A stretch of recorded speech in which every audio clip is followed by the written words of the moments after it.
ಬಗ್ಗೆ ಕಳೆದ 15-20 ದಿನಗಳಿಂದ ನಿರಂತರವಾಗಿ ಅಟ್ಯಾಕ್ ಮಾಡ್ತಿದ್ದಾರೆ. ಇದನ್ನ ಪ್ರತಿಷ್ಠೆಯಾಗಿ ತೆಗೆದುಕೊಂಡಿದ್ದಾರೆ ಕುಮಾರಸ್ವಾಮಿ ಅಂತ ಬಿಡದಿ ವಿಚಾರವನ್ನು. ನೋಡಿ, ಚರ್ಚೆಗೆ ನೀವೇ ರೆಡ್ ಝೋನ್ ಮಾಡಿದವ್ರು ಯಾರು ಇವೆಲ್ಲದೂ ಕೂಡ ಇದೆ. ಬಿಡದಿ ಬಗ್ಗೆ ನಾನು ಹೆಚ್ಚು ಏನು ಹೇಳೋದಕ್ಕೆ ಹೋಗೋದಿಲ್ಲ. ಯಾರನ್ನೂ ಒಕ್ಕಲೆಬ್ಸದೆ ಇರತಕ್ಕಂಥ ರೀತಿಯಲ್ಲಿ ಮಾನವೀಯತೆಯಲ್ಲಿ ನೀವು ಮಾಡೋದು ಒಳ್ಳೇದು. ಈಗ ಅವರೇ ಒಂದ್ಸತಿ ಮಾಡಿ ಅವರಿದ್ದಾಗ ಈಗ ಅವ್ರ ಪ್ಲೇಟ್ ಚೇಂಜ್ ಮಾಡಿಬಿಟ್ರೆ ಈಗ ನಾನು ಶುರು ಮಾಡ್ತೀನಾ? ಈಗ ನನ್ನ ಬಗ್ಗೆ ಬರ್ತದೆ. ಈಗ ನನ್ನ ಬಗ್ಗೆ ಬರುತ್ತೆ. ಬಟ್ ವಿರೋಧ ಮಾಡಿದ್ರೆ ನೀವು ಪ್ಲೇಟ್ ಚೇಂಜ್ ಮಾಡಿದೀರಾ ಹಂಗಾರೆ? ಈಗ ಯಾವುದು ಜನರು ಅಲ್ಲ, ಒಂದ್ ನಿಮಿಷ. ಈಗ ಜನರು ತಗೊಂಡು ಅಲ್ಲ, ಒಂದ್ ನಿಮಿಷ. ಈಗ ಜನರು ತಗೊಂಡು ಹೋಗ್ತಾ ಇದಾರಲ್ಲ, ಎಷ್ಟು ಜನರು ಅಂತ ಹೇಳಿ ಮಾಡ್ಕೊಳ್ಳಿ. ಅದನ್ನ ನಾ ಬೇಡ ಅಂತ ಹೇಳ್ತಾ ಇಲ್ಲಲ್ಲ. ನೀವು ಒಂದು ತಿಳ್ಕೊಳ್ಳಿ, ಎಷ್ಟೋ ಒಂದ್ಸತಿ ಸರ್ಕಾರಗಳು ಬದಲಾವಣೆ ಆಗಿ ಸಮಯ ಬದಲಾವಣೆ ಆದಾಗ ಡೆವಲಪ್ಮೆಂಟ್ ಅಂದಾಗ ಮಾಡ್ತಕ್ಕಂಥದ್ದು ಕರ್ತವ್ಯ ಆಗ್ತದೆ, ಬೆಳೀತಾ ಇರ್ತದೆ. ನಮ್ಮ ತಂದೆ ಬಂಗಾರಪ್ಪಾಜಿಯವರು ಒಂದು ಹೇಳ್ತೀನಿ ಕೇಳಿ. ನಮ್ಮ ತಂದೆಯವರು ಬಂಗಾರಪ್ಪಾಜಿಯವರು ಇದ್ದಾಗ ಕರೆಕ್ಟ್ ಆಗಿ ಯೋಚನೆ ಮಾಡಿ ನೀವು ಬೇಕಾದ ಡಾಕ್ಯುಮೆಂಟ್ಸ್ ತೆಗೀರಿ. ಇಂಟರ್ನ್ಯಾಷನಲ್ ಏರ್ಪೋರ್ಟ್ ಇಲ್ಲಲ್ಲ, ಇಂಟರ್ನ್ಯಾಷನಲ್ ಏರ್ಪೋರ್ಟ್ ಇದ್ದಿದ್ದು ಕನಕಪುರ ಆರೋಳಿ. ಅಲ್ಲಿ 3,500-4,000 ಸಾವಿರ ಎಕರೆ ನೋಡಿ, 4,000 ಸಾವಿರ ಎಕರೆ ನೋಡಿ ಯಾಕೆ ಮಾಡಿದ್ರು ಅಂದ್ರೆ ಈ ಕಡೆಗೆಲ್ಲ ಫಾದರ್ ಬಂಗಾರಪ್ಪಾಜಿಯವರು ಈ ಸ್ಯಾಟಲೈಟ್ ಟೌನ್ ತರ ಆಗ್ಬಿಡ್ಲಿ. ತುಂಬಾ ಅವಾಗ ಏನಾಗುತ್ತೆ, ಸ್ಪ್ರೆಡ್ ಆಗುತ್ತೆ. ಮೈಸೂರು ಬೆಂಗಳೂರು ಅಟ್ಯಾಚ್ ಆಗ್ಬೇಕು. ಅವಾಗ ನಿಮ್ಗೆ ಇನ್ಫ್ರಾಸ್ಟ್ರಕ್ಚರ್ ತರೋದು ಬೇಡ, ನೀರು ಅಲ್ಲಿ ಕೊಡ್ಬೇಕಂದ್ರೆ ಈಗ ನೀರು ಅಲ್ಲಿಗೆ ಹೋಗ್ಬೇಕು. You have to spend money, ಖರ್ಚು ಮಾಡ್ಬೇಕು ಅಲ್ಲಿವರೆಗೆ ಹೋಗ್ಬೇಕಂತ ಹೇಳಿ ಬಂಗಾರಪ್ಪಾಜಿಯವರು ಹೇಳಿದ್ ನೆನಪು. ಬಟ್ ಕ್ರಮೇಣ ಬೇರೆ ಬೇರೆಯವರು ಅಧಿಕಾರಕ್ಕೆ ಬಂದಾಗ ಅವ್ರದೇ ಆಗಿರ್ತಕ್ಕಂಥ ಚಿಂತನೆ ಮೇಲೆ ಮಾಡ್ತಾರೆ. ಈಗ ಈ ಏರ್ಪೋರ್ಟ್ ಸಾಲ್ತಾ ಇಲ್ಲ, ಇನ್ನೂ ಏರ್ಪೋರ್ಟ್ ದೊಡ್ಡದು ಮಾಡ್ಬೇಕಂತ ಡಿ ಕೆ ಶಿವಕುಮಾರ್ ಸಾಹೇಬ್ರದ್ದು ಒಂದು ಆಸೆ ಇದೆ. ಅದು ಅವ್ರವ್ರ ಅಧಿಕಾರ ಇರ್ಬೇಕಾದ್ರೆ ಅವ್ರವ್ರು ಮಾಡ್ಕೊಳ್ತಾರೆ. ಹಂಗ ಅಂದ ತಕ್ಷಣ ಪ್ಲೇಟ್ ಚೇಂಜ್ ಆಗಿದೆ ಅಂತ ಹೇಳಲ್ಲ. ಹಂಗಾರೆ ದೇವೇಗೌಡದ್ದು ಪ್ಲೇಟ್ ಚೇಂಜ್ ಆಗಿದೆಯಲ್ಲ, ಬಹಳ ಪ್ರೀತಿ ಆಗಿದೆ ಮೋದಿಯವ್ರ ಬಗ್ಗೆ. ನಾನು ಹೇಳಿದ್ದಲ್ಲ, ಬೇಡ. ಇದೆಲ್ಲ ಏನಾಗ್ತದೆ, ನನಗೆ ಅವ್ರ ಬಗ್ಗೆ ಗೌರವ ಇದೆ. ನಾನು ಆಮೇಲೆ ಅದು ಹೋಗಿ ಇನ್ನೇನೋ ಅವ್ರ ಕಡೆಯವ್ರು ನಂಗೇನೋ ಹೇಳೋದು, ನಾನು ಅವ್ರ ಬಗ್ಗೆ ಏನೋ ಹೇಳೋದು, ಇವೆಲ್ಲ ಬೇಡ. ಬೇಡ ಇದು. ಬಟ್ ಏನೇ ಆಗ್ಲಿ, ನಾನು ಒಂದೇ ಒಂದು ಮೆಸೇಜ್ ಕಳ್ಸೋದಕ್ಕೆ ಸಂದೇಶ ಹೇಳಲಿಕ್ಕೆ ಇಷ್ಟಪಡ್ತೀನಿ. ಜನರು ಕೂಡ ಸಮಾಧಾನದಿಂದ ನೀವು ಜನರು ಪ್ರಶ್ನೆ ಮಾಡಿ. ಯಾರು ನಮ್ಮನ್ನು ಆಯ್ಕೆ ಮಾಡಿರ್ತೀರಲ್ಲ, ನನಗೆ ಓಟ್ ಹಾಕದೇ ಇರೋರು ಪ್ರಶ್ನೆ ಮಾಡ್ರಪ್ಪ, ಏನ್ ತೊಂದರೆ ಏನಿಲ್ಲ. ಓಟ್ ಹಾಕದೇ ಇರೋರು ನಮಗೆ ಫಸ್ಟ್ ಪ್ರಶ್ನೆ ಮಾಡ್ರಿ. ಯಾಕೆ ಓಟ್ ಹಾಕಿಲ್ಲ ಗೊತ್ತಲ್ಲ ಇದಕ್ಕೆ ಅಂತ ಹೇಳಿ ಹಾಕಲ್ರಿ.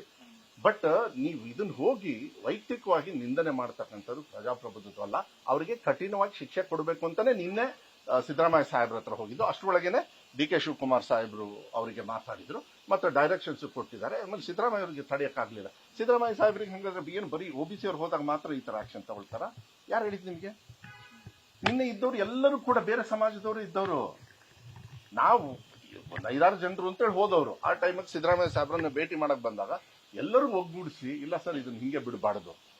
ಹಂಗಾರೆ ಒಕ್ಕಲಿಗರೇ ಜಾಸ್ತಿ ಇದ್ರಲ್ಲ ಅಲ್ಲಿ, ನೀವು ಬೇಕಾದ್ರೆ ನೀವೇ ನೋಡಿ ಕೇಳ್ರಿ. ನಾನು ಹಂಗೆ ಹೇಳಲ್ಲ. ನಾನು ಬೇಡ, ಜಾತಿ ಧರ್ಮದ ಮೇಲೆ ಬಿಟ್ಟಾಕಿ. ನಮ್ಗೆ ನನಗೆ ಇದ್ರೊಳಗೆ ಏನಾಗ್ತದೆ, ಮಾನ್ಯ ಮುಖ್ಯಮಂತ್ರಿಗಳು ಹೇಳಿರೋದು ಯಾರು ತಗೊಂಡು ಹೋಗಿದಾರ ಅವರಿಗೆಲ್ಲ ಅಫ್ಕೋರ್ಸ್ ಬಿಜೆಪಿಯವರು ಅದನ್ನ ವಿರೋಧ ಮಾಡ್ತಾರೆ. ನಾನು ನಿಮಗೆ ಪ್ರಶ್ನೆ ಕೇಳೋದು, ಬೇರೆ ರಾಜ್ಯದವ್ರು ತಗೋಬೋದಾ? ಅವ್ರಿಗೆ ಇಲ್ಲಿ ಮತ ಇಲ್ಲ ಅಂದ್ರೆ ಅವ್ರು ತಗೋಬೋದಾ? ಬಟ್ 3 ವರ್ಷ ಆದ್ಮೇಲೆ ಎಚ್ಚೆತ್ಕೊಳ್ತಾ ಇದ್ರು. ಅಲ್ಲ, ಹೌದು, ತಪ್ಪು. ಇಷ್ಟೊಳಗೆ ಮುಂಚೆನೆ ಮಾಡ್ಬೇಕಾಗಿತ್ತು. ಇದು ಮಾಡ್ಬೇಕಾದ್ರೆ ಮಾಡಿದ್ರೆ ಚೆನ್ನಾಗಿರೋದು. ಇಲ್ಲ ಅಂತ ಹೇಳಿ ಆಕ್ಚುಲಿ ಹೇಳ್ತಾ ಇದ್ರು ಡಿ ಕೆ ಶಿವಕುಮಾರ್ ಸಾಹೇಬ್ರು ಹೇಳ್ತಾ ಇದ್ರು. ಕೆಲವರೆಲ್ಲ ಹೇಳಿಕೆ ಕೊಟ್ಟ ತಕ್ಷಣ ಬಿಜೆಪಿಯವರು ಇವರು ತೆಗಿತಾ ಇದಾರೆ, ಇವರು ಬರ್ಬಾದಾಗಿದ್ದಾರೆ ಅದಕ್ಕೋಸ್ಕರ ಅಂತ. ಆಮೇಲೆ ಬಿಜೆಪಿಯವರು ಏನ್ ಮಾಡಿದ್ರು, ವಿಧಾನಸೌಧದೊಳಗೆ ಎಲ್ಲರಿಗೂ ಕೊಡ್ರಪ್ಪ, ಇನ್ನೂ ಬೇಕಾದ್ರೆ ಜಾಸ್ತಿ ಕೊಡ್ರಿ ಅಂತನೂ ಎಲ್ಲ ವಿರೋಧ ಪಕ್ಷದವ್ರು ಹೇಳಿದ್ರು. ಬಟ್ ನನಗನ್ಸುತ್ತೆ, ನೀವೊಂದು ಕಾರ್ಯಕ್ರಮ ಕೊಟ್ಟಾಗ ತಪ್ಪುಗಳಾದಾಗ್ಲೇ ತಿದ್ದಕ್ಕಾದ. ಒಂದೇ ಸತಿ ಕೆಲವು ಸತಿ ಆಗೋದಿಲ್ಲ, ಕೆಲವು ಸತಿ ತಪ್ಪುಗಳಾಗ್ತವೆ. ಈ ತರ ಹೋಗಿದೆ. ಸತ್ತಿರೋರು ಯಾರ್ದೋ ಹೆಸರಲ್ಲಿ, ನಾನೇ ನೀವು ನಂಬಲ್ಲ, ಮೊನ್ನೆ ಶಿವಮೊಗ್ಗ ಗ್ರಾಮಾಂತರದೊಳಗೆ ಹನುಮಂತಪ್ಪ ಅನ್ಸುತ್ತೆ ಅವ್ರ ಹೆಸರು. ಅವ್ರ ಹೆಸರಲ್ಲಿ ಇನ್ನೊಬ್ಬ ಅವ್ರದ್ದು ಏಜ್ಡ್ ಏನೋ ವೃದ್ಧಾಪ್ಯ ವೇತನ ಅವ್ರು ತಗೊಳ್ತಾ ಇದ್ದಾರೆ. ಅವನು ನಾನು ಇಷ್ಟು ವರ್ಷದಿಂದ ಇಲ್ಲೇ ಬದುಕಿದ್ದೀನಿ, ಅವ್ನು ಓಡಾಡಕ್ ಆಗ್ತಾ ಇಲ್ಲ.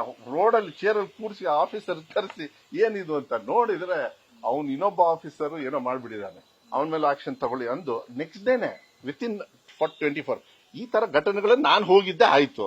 ಇದನ್ನ ಒಂದ್ಸತಿ ಕ್ಲೀನ್ ಅಪ್ ಮಾಡೋದು ಒಳ್ಳೇದು. ಎಂಡ್ ಆಫ್ ದ ಡೇ ನಿಮ್ ಟ್ಯಾಕ್ಸ್ ಮನಿ, ಸೊ ಅದನ್ನ ಸೇಫ್ ಗಾರ್ಡ್ ಮಾಡೋದ್ರಲ್ಲಿ ತಪ್ಪೇನಿಲ್ಲ ಅಂತ ಹೇಳಿ ಅನ್ಸುತ್ತೆ.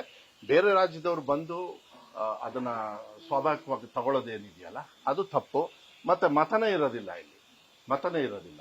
ಮತ ಇಲ್ಲ ಅಂತ ಹೇಳಿದ್ರೆ ನಿಮ್ ರಾಜ್ಯದಲ್ಲಿ ಇದನ್ನೆಲ್ಲ ಸ್ವಲ್ಪ ಫಿಲ್ಟರ್ ಮಾಡಿದ್ರೆ ತಪ್ಪೇನಲ್ಲ. SIR ಬಂದಂತ ಸಂದರ್ಭದಲ್ಲಿ ಮಾಡ್ತಾ ಇದ್ರಿ, ನಿಮ್ಗೆ SIR ಹೋಗ್ತಾ ಇದ್ರ? SIR ನ ನಾವು ಯಾಕೆ ಒಂದು ರೀತಿಯಲ್ಲಿ ವಿರೋಧ ನಿಮಗೆಲ್ಲರಿಗೂ ಕಾಣಿಸುತ್ತೆ ಇಲ್ಲ ವಿರೋಧ ಪಕ್ಷದವರಿಗೆ ಅಂತ ಹೇಳಿದ್ರೆ SIR ಯೂಸ್ ಮಾಡಿ ಮತದಾರರ ಪವಿತ್ರವಾಗಿರ್ತಕ್ಕಂಥ ಹಕ್ಕನ್ನ ತೆಗಿತಾರೆ. ಬಿಜೆಪಿಯವ್ರು ಹುನ್ನಾರ. SIR ಅನ್ನೋದು ನಮ್ಮ ದೇಶದೊಳಗೆ ಇದುವರೆಗೂ ಆಗೇ ಇಲ್ಲ ಈ ತರ ಆಗ್ತಕ್ಕಂಥದ್ದು. ಅದನ್ನ ಆಗಬೇಕಾದ್ರೆ ಆಯ್ತಪ್ಪ ಮಾಡ್ತಾ ಇದ್ದಾರೆ. ಈಗ ಸೆಂಟ್ರಲ್ ಗವರ್ಮೆಂಟ್ ಅವ್ರು ಮಾಡಾಯ್ತು, ನಾವೀಗೇನ್ ಮಾಡ್ತಾ ಇದ್ವಿ ಮಾಡಬೇಡ್ರಿ ಅಂತ ಇದೀವ. ಮೊನ್ನೆ ನಾನು ಬೆಳಗ್ಗೆ ಶಿವಮೊಗ್ಗದಲ್ಲೇ ಇದ್ದೆ. SIR ಅಲ್ಲಿ ಕರೆಕ್ಟ್ ಆಗಿ ನೋಡಿ, ಅವರಿಗೆ ತೊಂದರೆ ಇದೆ. ಕೆಲವು ಸತಿ ಅನ್ಎಜುಕೇಟೆಡ್ ಇರ್ತಾರೆ, ತಿಳುವಳಿಕೆ ಇಲ್ಲೇ ಇರೋರು ಇರ್ತಾರೆ, ಅವ್ರಿಗೆ ಗೊತ್ತಾಗೋದಿಲ್ಲ. ಕೆಲವು ಸತಿ ಎರಡೆರಡು ಕಡೆಗೆ ಇಟ್ಕೊಂಡಿರ್ತಾರೆ. ಅವ್ರಿಗೆ ಬೇಡಪ್ಪ ಆ ಕಡೆನಾರು ಇಟ್ಕೋ ಇಲ್ಲ ಈ ಕಡೆ, ಅದಕ್ಕೆ ಹೆಲ್ಪ್ ಮಾಡ್ಬೇಕು. ಅದಕ್ಕೆ BLA BLOs ಎಲ್ಲ ಇಟ್ಟಿದ್ದಾರೆ. ನೀವು ಹೋಗ್ಬಿಟ್ಟು ಅವ್ರ ಜೊತೆಗೆ ಮಾಡಿ ಅಂತ ಹೇಳಿ. ಯಾರ್ಯಾರಿಗೆ ಮತ ಇದೆ ಆ ರಾಜ್ಯದಲ್ಲಿ ಅವರಿಗೆ ಅನುಕೂಲ ಕೊಡೋದು ಒಂದು ರೀತಿಯಲ್ಲಿ ಒಳ್ಳೇದೇ. ಯಾಕಂದ್ರೆ ಯಾರಿಗೂ ಮತ ಇರೋನಿಗೆ ಮತ ಇಲ್ದೇ ಇರೋನು ಸಹಕಾರ ತಗೊಂಡು ಹೋದ್ರೆ ಐ ಥಿಂಕ್ ನಾವು ಎಕ್ಸೆಪ್ಟ್ ಮಾಡಬೇಕಾಗುತ್ತೆ. 3 ವರ್ಷ ಯಾಕೆ ಮಾಡಿಲ್ಲ ಅಂತ ಹೇಳಿದ್ರೆ ತಪ್ಪುಗಳಾಗಿರ್ಬೋದು, ಸರಿ ಮಾಡಬೇಕು. ಅದನ್ನು ವಾಪಸ್ ದುಡ್ಡು ತರ್ತಾರ, ಹಂಗೆ ಬಿಡ್ತಾರ, ಅದನ್ನೆಲ್ಲ ನಾನು ಅದ್ರ ಬಗ್ಗೆ ನಾನು ಚರ್ಚೆ ಮಾಡೋದಕ್ಕೆ ಹೋಗೋದಿಲ್ಲ. ಮತ್ತೆ ಈಗ ಇದೆ ಅಂತ ವಿಬಿ ಇದನ್ನ ಎಲ್ಲ ಚೆನ್ನಾಗಿ ನಡೀತಾ ಇತ್ತು. ಅವರೆಲ್ಲ ಈಗ ತಲೆ ಕೆಡ್ಸ್ಕೊಂಡು ಕೊಟ್ಟರು. ಇವತ್ತಿಂದ ಹೊಸ ಅಧ್ಯಾಯ ಸ್ಟಾರ್ಟ್ ಆಗುತ್ತೆ.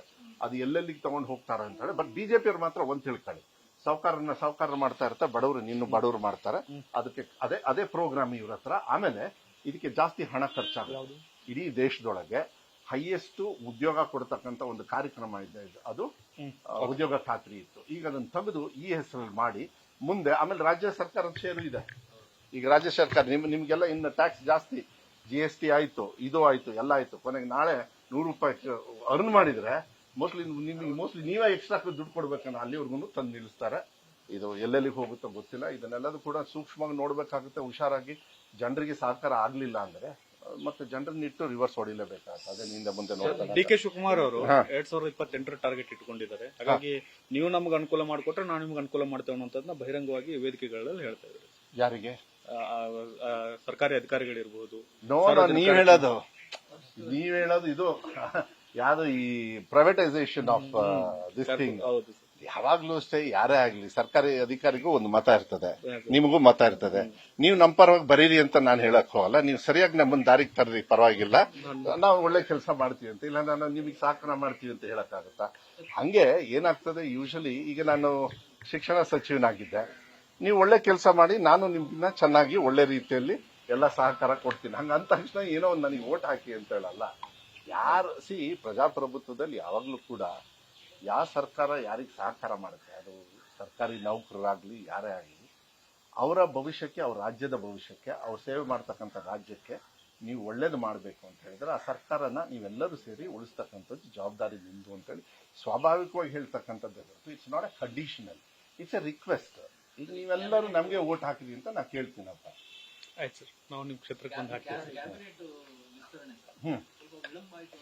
ಒಂದ್ ತಿಂಗಳ ವಿಳಂಬ ಅಲ್ಲ ಅದು. ಐ ಥಿಂಕ್ ರಾಹುಲ್ ಜಿ ಅವರು ಬರಬೇಕು, ವೇಣುಗೋಪಾಲ್ ಸರ್ ಅವರು ಕೂಡ ಔಟ್ ಆಫ್ ಸ್ಟೇಷನ್ ಇದ್ರು. ಇದೆಲ್ಲದೂ ಕೂಡ ಮಾತಾಡ್ಕೊಂಡಿದ್ದಾರೆ ಅಂತ ಭಾವಿಸ್ತೀನಿ. ಆ ಕಡೆ ಜಾಸ್ತಿ ನಾನು ತಲೆ ಕೆಡ್ಸ್ಕೊಳ್ಳೋದಕ್ಕೆ ಹೋಗೋದಿಲ್ಲ. ಅವರೆಲ್ಲ ಯಾವಾಗ ಏನ್ ಮಾಡ್ಬೇಕು ಆದಷ್ಟು ಬೇಗ ಆದ್ರೆ ಒಳ್ಳೇದು ಅಂತ ಹೇಳಿ ನಾನು ಭಾವಿಸ್ತೀನಿ. ಒಂದ್ ತಿಂಗಳು ಯಾರು ಕೇಳ ಮಾಡ್ತಾರೆ? ಅಲ್ಲ ಸರ್, ಹೈಕಮಾಂಡ್ ಒಂದ್ ತಿಂಗಳಿಂದ ಒಳ್ಳೆ ರೆಸ್ಟ್ ಮಾಡಿದ್ರಿ ಅನ್ಸುತ್ತೆ ಸರ್.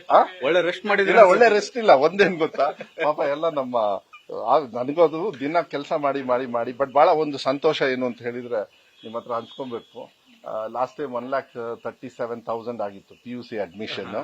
ಈ ಸತಿ ನಿನ್ನೆ ಬೆಳಗ್ಗೆಗೆ ನಾನು ನೋಡಿದೆ 1,72 ಆಗಿದೆ. ಸೊ ಒಂದು 36,000. ಇಲ್ಲ ಮಾಹಿತಿ ಆಸೆ ಅಲ್ಲ. ಮಾಹಿತಿ ಯಾಕೆ ತಗೊಳ್ತೀನಿ ಅಂದ್ರೆ ಮಾಡಿರೋ ಕೆಲಸ ಇವಾಗ ಗೊತ್ತಾಗೋದು. ಬಿಜೆಪಿಯವ್ರು ಮಾಡಿರೋ ಹೊಲ್ಸ್ನ ನಾನು ಅನುಭವಿಸ್ಬೇಕಾಯ್ತು ಸ್ಟಾರ್ಟಿಂಗು. ಈಗ ನಾವು ಮಾಡಿರೋದು 3 years ಒಳ್ಳೆ ಕೆಲಸ, ಇನ್ಮೇಲೆ ಚೆನ್ನಾಗಿ ಬರುತ್ತಲ್ಲ ಅದರದ್ದೊಂದು. ಸ್ಕೂಲ್ದು ಇನ್ನೊಂದು ಲಕ್ಷ ಆದ್ರೆ ಅದು ಕೂಡ ಹೋದ ವರ್ಷಕ್ಕೆ ಕ್ರಾಸ್ ಆಗುತ್ತೆ. ಇಲ್ಲಾಂದ್ರೆ 3 ಲಕ್ಷ ಕಮ್ಮಿ ಆಗೋದು. ನೀವು ತಿಳ್ಕೊಳ್ಳಿ, 3 ಲಕ್ಷ 2 ಲಕ್ಷ ಅಡ್ಮಿಷನ್ ಕಮ್ಮಿ ಆಗೋದು.